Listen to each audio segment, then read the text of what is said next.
Akan ya kajing yakren nakaliang jong kami uraja kalapan pau ya kajing susi kebakrau. Bat kabaong ladon kawai kasni uraja lapan jing bet nalaka kami jong kabaong mami ngakwa banyak kundu bat ka sonom marwai ngakwa beli kai beli pit film bat ka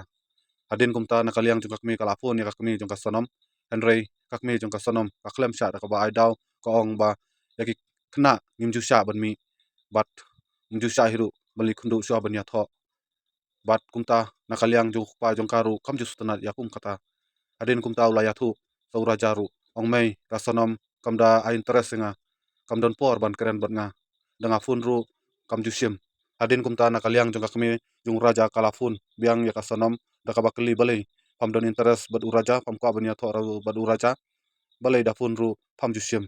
adin kumta kasonom kala aidau da kabaong mami ngate ngabun kam palat hapo office ngangam don por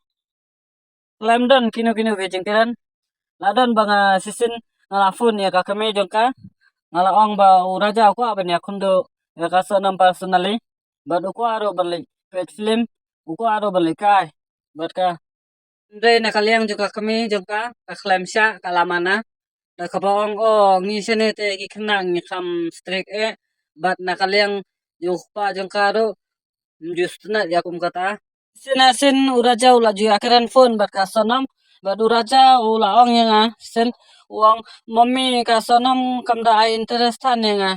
kam dan puar ban keren bat ngam ko ban ya tho ading jong kata ngalaken li ya ka ngaong balai sonom phadon interestnya phamdon ne bat uraja balai pham ju keren phone bat kapat kalaong pen ban yang kaong mami apo office bun kam bah mi apor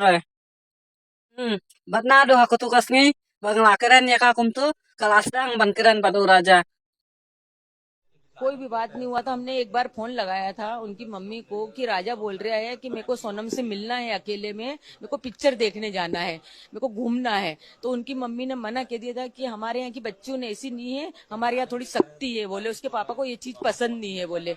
Sonam ने एक दो बार फोन पे जैसे राजा से बात करी थी तो राजा बोल रहा था मम्मी वो मैं इसमें इंटरेस्ट नहीं ले रही है, उसके पास टाइम नहीं है तो मेरे को शादी नहीं करना। तो मैंने फिर सोनम से बोला कि तुमको इंटरेस्ट नहीं है क्या राजा में इंटरेस्ट नहीं है क्या, तुम राजा से बात नहीं करती हो मैं इनके फोन पे। तो बोले मम्मी मैं काम में इतनी बिजी रहती हूँ बोले, मेरे को ऑफिस में इतना काम रहता है तो मेरे पास समय नहीं रहता है बोले कि। तो फिर उस दिन से सोनम राजा से बात करने लगी थी। जिस दिन मैंने उसको ऐसा बोला था ना उस दिन से सोनम फिर राजा से बात करने लगी। कोई भी बात dapat bah kanega durki te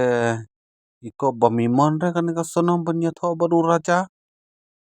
ikop dapat idaini duki domriang bahai susi bah bapuli kanega dur ikop uni humen ru don jing tablet bahkan kanega sonom kala don samlal pa ne kumno ne fiang porlok saya komen